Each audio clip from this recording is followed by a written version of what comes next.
При испытаниях секретной ракеты в Архангельске произошел взрыв на территории военного полигона во время испытания жидкостного реактивного двигателя. 2 человека погибли на месте от полученных травм, еще 6 получили ранения. Ну, врут про жидкостной реактивный двигатель. Скорее всего, это все-таки именно эта ракета гиперзвуковая. Зато давайте посмотрим. Давайте на позитиве закончим, в конце концов. Что у нас все негатив и негатив. Давайте на позитиве. Давайте посмотрим, как горят артиллерийские склады.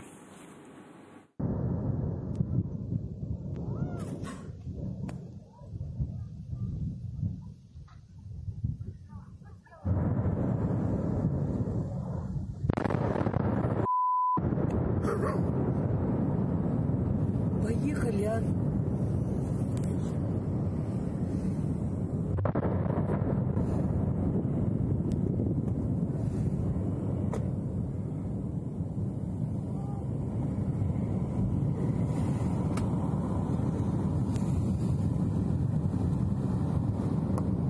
Я опоздаю.